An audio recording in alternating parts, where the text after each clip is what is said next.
Okay, we're live. This is 7. I think it's 70. I don't know. Okay, ready? Three, Yep. 3, 2, 1, go. Hello, everyone. Welcome to episode 70 of the Security Podcast here on the In30 Network. Again, we're joined by Tom, and we want to talk about drones. Lots of drones. So, you brought the topic up. So, what? I've never flown a drone. I'm drone curious, as they call it. But other than that, that's all I got. And a lot of people will call. Well, I'll go into that in a bit. I was also drone curious up until Monday, actually. So just a couple days ago, I got shipped a very cheap drone on Amazon. It was like $35-40. I want to say this is the SEMA X1. It's cheap. It's basically indestructible. It's built fairly cheaply, but I haven't been able to break it yet, so it must be indestructible. And really just what I wanted to talk about is these things are going to get cheaper. They're going to get better. And, the expensive ones can carry cameras today, but soon you'll be able to buy a $40 drone with a crappy little camera on it and take some aerial photography. And how does that impact us on a day-to-day basis? I've talked to enough people, and some guys are like, it's invading my privacy, and they're taking pictures of my family, and I'll be stalked by drones every day, and I'm just going to buy a shotgun and take them out of the sky. And other people just don't seem to care. So it's really a soft sciences episode on, how are people going to feel? How are we going to deal with these things? And, what should you do about it, if anything? Well, the closest I've had to flying a drone was the mall helicopters that you see. People at the mall flying the two-prop helicopters. I was awful at it, and I figured the last thing I need is I'm going to break one of these things and go from there. But I don't know. I see now with the cameras and what you can do, and I can say, you know what? As a novelty, I would like to borrow one for an hour or two and see my town and go from there. So I'm in the market for learning more about this. It's interesting, and these things are actually fairly easy to get a hold of, fairly easy to fly. And there it goes. I just landed it. Anyway, it's a nice little toy. They're cheap. This one doesn't have a camera, but you can buy ones with a camera. And I think that a lot of people are concerned because, are they going to fly over my privacy fence, take pictures of my backyard? What do they do if they fly over my house? That sort of thing. Luckily, if you just go out and buy a $2,000 drone and, with one of these gyroscopic cameras and stuff, and you take it outside, you're like, oh yeah, I'm going to be a super sleuth spy, and I'm going to take pictures of everything, you will probably crash it and destroy it. They're not exactly the easiest things in the world to fly. So initially, you don't have to be too afraid if your neighbors get one of these, if it survives a week. The issue, I guess, becomes, so they are hard to fly, which I have no idea. But it's if every amateur got this, I feel like, okay, it's going to last a week. It's going to be a novelty more than anything. I don't think people have $40, $40, $40, $40. I have a feeling it's going to be, wow, this is cool for a week, and then it's going to go back in the box. Yeah. If you are really big into photography, like you've got a DSLR, you take a lot of pictures, and you think, okay, I need to get into aerial photography, and you go out and you spend a couple $100 on a drone with a decent camera in the future. Right now, that price point is about $2,000 to get something really nice, and even the camera isn't fantastic. It's just good enough at this point. You're not really concerned about invading people's personal lives, unless you are an investigative journalist, which I guess we'll talk about next. But no, the average person that's going to buy these things is more concerned with, hey, let's go explore the neighborhood, or let's go, take pictures from above the water tower, or we'll go up to this really high building and, take some pictures from that perspective. Just general landscape photography. Nothing you have to be really concerned about. I think probably the biggest changing factor that these things will have is is in investigative journalism, is in news companies buying, a couple of these things and using them to film stories, to get different angles on things, and it'll generally impact how things are filmed for a local news station, because these are cheap now. You don't have to buy a helicopter. You don't have to man a crew and get a pilot. You need, one of these guys and a camera and a couple SD cards, and you're done. That's it. For a couple grand, which I can guarantee you're not buying a helicopter for a couple grand, you can essentially get the same type of reporting out of it.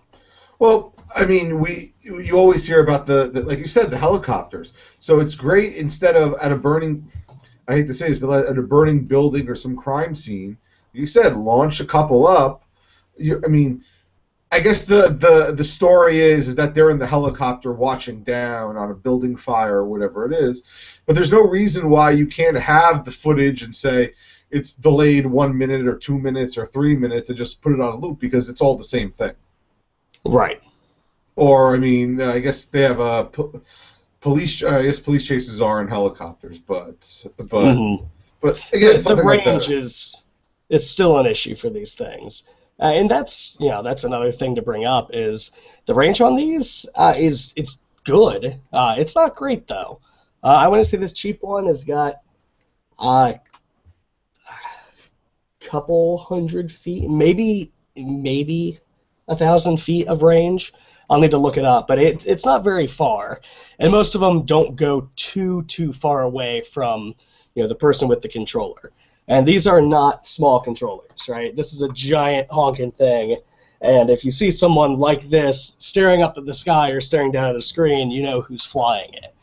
So at least for now, it's not going to be controlled by some crafty dark hacker in his bedroom somewhere. Well, in your case, you have to have line of sight, but I can see the ones with the camera. Right. Somebody can be in their house, but again, this is all expensive stuff. That one is $2,000 and plus. Apparently, that one is a very famous name, and I don't remember what it is. It's not is it Parrot. the Phoenix? It's white. It's orange. It's white with orange stripes, I think, or orange dots or whatever. And yeah, that's the one that CNN used the other day, and that's the one. The Phoenix drone. Yeah, that's the de facto one that everyone's using, and yeah, it has an HD camera, and it's doing great things. And I think it's a new type of photography. It's gonna take off. I think it's gonna do well for a little while. I don't know what sustainability this will have. Right. I think probably the biggest impact is now to either get photos or video or audio or even wireless packets of a certain area, you no longer have to put yourself in that situation. Where, the obvious plus signs are, hey, there's a dangerous situation like a shootout or a fire or a tornado.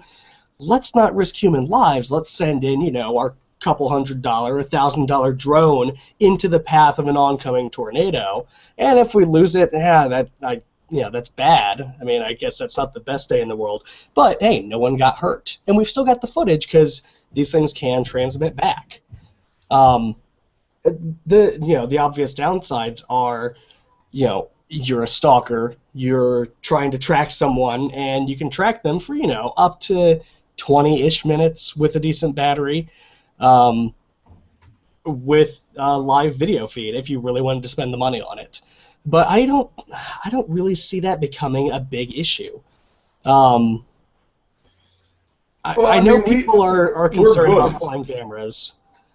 I was going to say you and I, we think for the positive, how can this be beneficial? But it always goes back to how can this be used for bad things? And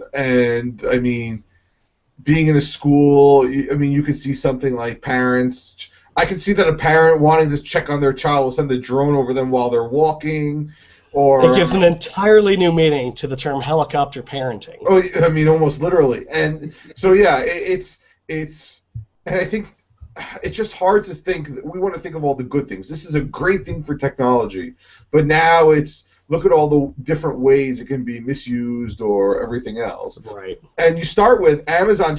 Amazon wanted to deliver you things. Amazon gets on 60 Minutes and said, hey, wouldn't it be cool that if you order this tiny little item, we can ship it to you within half an hour? A USB cable for $3 instead of going to Best Buy and spending $50 because you need it right now. We'll just ship it to you in half an hour. And everyone got all up in edge and saying, what else are you going to do? Are you going to spy on me? Are we going to have all these things flying around? And you're like, no, we're just trying to make your life easier. Yeah, there's I want to say there's a company in California that will actually deliver you tacos via drone, which is a fantastic idea. If I could look at my phone and hit a button and have tacos within the next 10 minutes, I would probably be broke. I mean, I would spend so much money on that service. I'm glad I don't live in California right now. My pharmacy told me that they would deliver, and it's hard because there's no parking there. And so I called them up. They said it wouldn't be ready, but they would deliver it. Now, I live in a small town where everything, it's 1 square mile. So if it has a range of that, you can put it in a little box and have someone with, I think for $2,000, I guess it's a good investment to say, you know what, we'll just deliver it to you. Don't worry about it. Yeah, you buy a couple of these instead of hiring a delivery driver, and you save on gas, you save on car expense, you save on salaries. You've got to put parts and money into replacement batteries, replacement drones if something happens. But I really do think we look on the bright side of this. In terms of misuse, we've seen how dangerous this can be. And granted, it's not one of these quadcopters, but a couple years back, some guys at DEF CON hooked a lot of wireless networking gear to one of their homemade drones and flew it over Vegas. And they were able to packet sniff, inject packets into streams, collect radio signals, just about everything you can imagine, just with some onboard stuff in a tiny Linux computer on one of these drones. And they used a highly targeted antenna just to pinpoint and blast stuff down. It's really awesome. It is super cool. But at the same time, you think, okay, look, hackers might be able to do that. We know how to protect ourselves wirelessly at this point. What if the government wants to do this with cell phone signals? Well, they kind of are already with the Stingrays, but what if they wanted to inject stuff into Wi-Fi signals, or they just use your imagination? Is this going to get dangerous? And the fact is, we don't know, but there's no way to make this technology go away at this point. It's here, it's going to stay, and I think it'll just get more utilitarian over time. Right now, people are really obsessed with it. It was, probably the biggest, one of the biggest features at CES this year was, hey, flying things everywhere. Great idea, but the honeymoon period will last for a couple years, and then we'll start to get into the real utility of these devices. I don't think there's anything to be afraid of. I don't think you should buy a shotgun. And frankly, if you don't want to be tracked in public, don't go out in public. If there are so many cameras around, you are being filmed outside of every convenience store. When you pull in or drive past a gas station. If you live in the UK, you can't do anything without being on CCTV. Well, I see it as let's start small. Okay, your neighbor has one, that's fine. They're going over the privacy fence, whatever.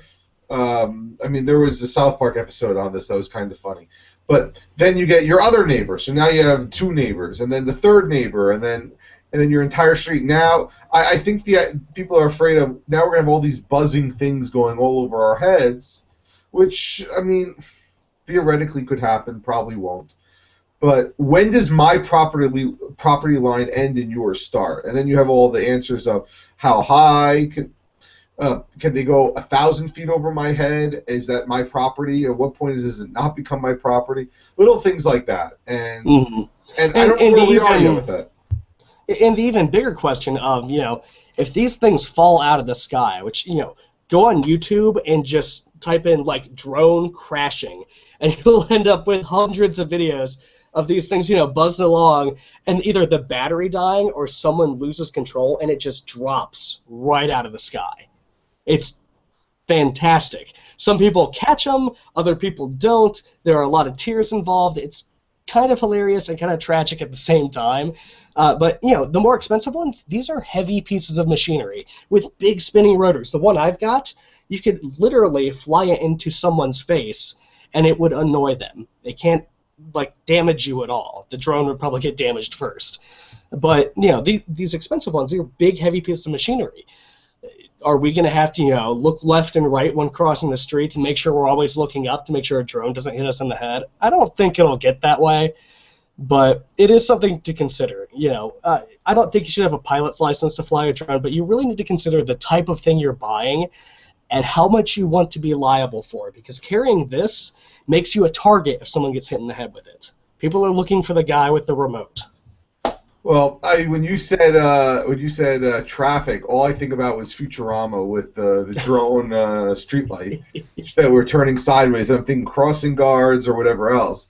But yeah, I mean the FAA, I think the FAA put all their releases that you have to have long line of sight. You had to have this, and I think it's a good start because, like I said, we say all the good things about it, but when people don't know, they just buy. That's when problems happen.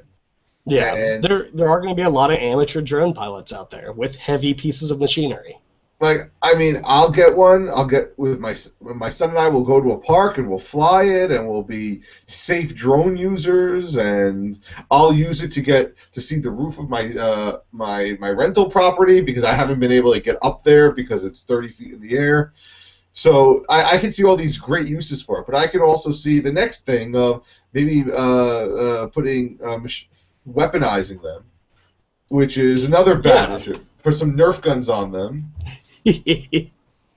Now, Nerf gun drone fights would be fantastic. I would love to see Nerf gun drone dogfighting. That's the next sport I want. But I want to put out a general PSA when it comes to drones. If you are an unseasoned drone flyer, buy something cheap. Buy something lightweight. Buy something that if it falls on someone, they're going to laugh and call you an idiot for not being able to fly the thing correctly. Don't get one of these giant things that can actually hurt people. And don't. We said the same thing, and we saw the same thing when Google Glass came out, right? We saw these same arguments from everyone. The Glass people are going to run around and take pictures of everything and record our movies and watch us in the backyard. And look, if you're owning a drone with a camera, don't be mean. Don't be an idiot. Don't be a nuisance to people. Is really what it comes down to. Be a decent human being. And I think we don't need laws in place for this. We need societal norms. We need someone to, shame the drone people who are chasing you around taking pictures of you because they can, right? We don't need the cops arresting you. Like I said, you don't want to be a lazy parent, or a helicopter parent, as we said, where your kids are outside and you're flying the drone to watch them. Right. I mean, look, if I can think of this, and I have a terrible imagination, this is something that will be and can be done. So we do need to watch it, but look, it's like we said, it's novelty. I think it was the #1 holiday gift. Yep. Drones. So that means that it is taking off, that people are interested in it. Taking off. I think I've said 4 or 5 of these already. And from there, like I said, I really do want it to succeed. I do want to be able to, I forgot this, hold on, I'll drone it over to you, or whatever else, or I need to do I want to see where my gutters are clogged. Like, it's just utilitarian approaches to this. Yeah. Really cool stuff. Okay. Now, we've got about 10 minutes left, so I want to get totally black hat. We have drones. We're evil guys now. How are we going to weaponize the drones? My first thought, I'm going to load up an Alpha card, a Raspberry Pi, and a small battery on one of these expensive drones, and I'm going to use it to do a man-in-the-middle attack on open Wi-Fi at Starbucks. Or maybe not even Starbucks, maybe someone's house. Or maybe I'll just hover above a park with an open Wi-Fi signal and fire ask sheep people this? to connect. Yeah, I'm going to fire sheep people in the park with my drone. And for those of you who don't know, Fire Sheep, well, I don't think it's very popular now because a lot of sites are fixed. Sites used to transmit login cookies over HTTP. Really insecure because anyone on the same network as you can grab the cookie and use it to log in as you. There's a Firefox extension called Fire Sheep that did this automatically. It just grabbed cookies, and they showed up in the sidebar, and you could double-click to log in as that human being. It was fantastic, and I used it in several demos at university to show people how insecure open Wi-Fi was. Convinced them for life. It was amazing. But, yeah, that's what I would do, is I would fire sheep people in the park. Well, that's what I was saying. You got to watch about for the weaponization of these drones. So not only that, I mean, look, like I said, put a Nerf gun on it. That would be bad. Look, I want to get one for school, and I want to have some sort of FaceTime capability or some sort of video conferencing capability, so I can be a drone standing there, and I can be sitting at my desk talking. But I would like to see, it would be interesting to see selective denial of service attacks of wireless packets through a drone. If you want to deaden an area of Wi-Fi signal, you fly in the drone and use it to, create noise, or you put on a cell jammer or something else. The only saving grace we've got for these things right now, as far as being used in that capacity, and one of the major downfalls of drones today is the battery life isn't very good, and they can't carry very much weight, especially the cheaper models. But if you could attach, a cell jammer to these things and blanket an area of no cell phone signal, A, that's horribly illegal, and B, it would be kind of cool. I'm trying to think of. I'm just trying to think of other uses, and it's just so new that it's just not there yet. Yeah, we're going to see some really creative stuff come out of this. You combine drones with 3D printing, and literally the sky is, well, I guess it's not the limit. I mean, I'm just trying to think. I can see a salesperson following you. You can have like your own salesperson following you, telling. Oh, drone spam. Yeah. That's fantastic. Real life drone spam. You just hook up a little speaker and you play adverts at everyone and buzz by them. Oh man, I'm gonna start this company. But we need to. But you got to reduce the noise. So that means to reduce noise, the blades have to be bigger. Is that what it is? So you have to have way bigger blades, which probably add a lot of mass. I don't know, but there you go. I mean, I can see stores. I can see stores doing this. I don't see I can see casino counting cards in a casino. Oh yeah. You've got the eye in the sky. I mean, I don't see this. I don't see the upcoming drone apocalypse or anything. I don't think our privacy is going to be invaded any more than it is when walking down the street. If you're in public, whether you want it to or not, pretty soon your backyard might become the public. Now, I don't think anyone really wants to peer into your backyard. Frankly, your life is probably not that interesting. If someone wanted to look in my backyard, they'd probably see maybe a rabbit or two running around, a lot of squirrels, and some birds, and maybe a kid, kicking a soccer ball, and that's about it. There's not really much that goes on in my backyard. Now, your backyard, you might be, I don't know, having crazy parties or putting on, a Pearl Jam concert. I don't know. But, airspace is about to go a lot more public than it is before. I just don't see that being too big of an issue. You get filmed so many times on a daily basis, and we don't even think about it anymore because of how we use the footage. It's how the footage ends up being used that makes people concerned. And frankly, I don't think you're interesting enough to track. Oh, I don't like that argument that you're not interesting enough to track, but it's a bad argument. But you still have the idea that, look, if you're, like you said before, if you're outside in public, you're allowed to take photos. It's if somebody's violating your privacy in the house, then absolutely call the police. Right. I don't want to say take out the shotgun. I don't think. No. But I don't think, destruction of property is in order. But, it's the same thing. If some guy is peering in your windows looking all creepy, you're going to call the cops. If some guy is flying a drone and peering in your windows, you're going to call a cop or you're going to swat it out of the air with like a bug catcher net or something.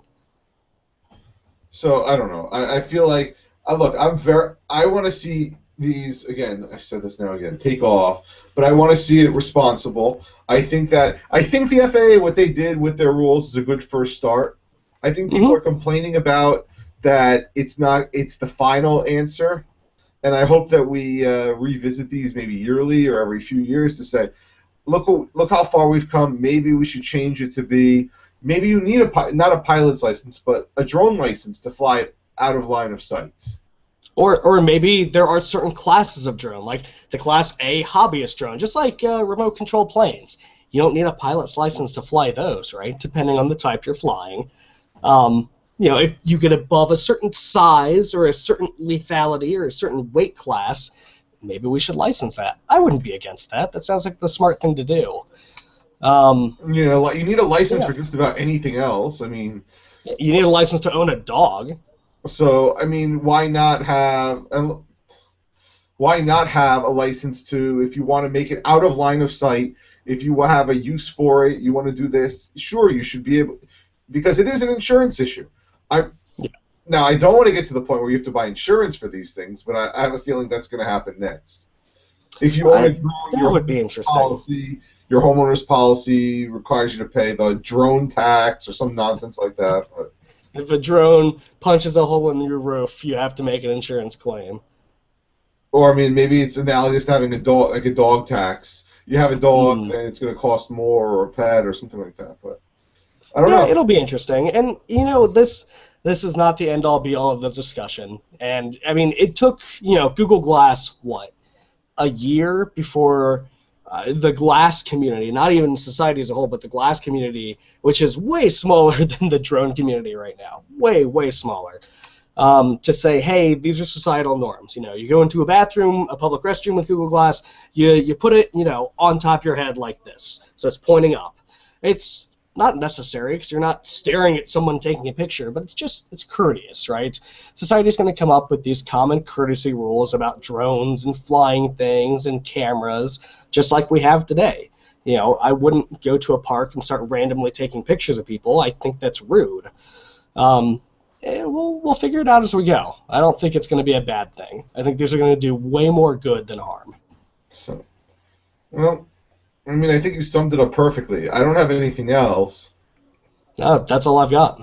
I mean, we have a minute or two left, but I figure, you know what? Instead of filling it, we'll just end here and we'll go from there. So, anything Make up else? for the past couple episodes. That's it. Yeah, we're over by a minute or two.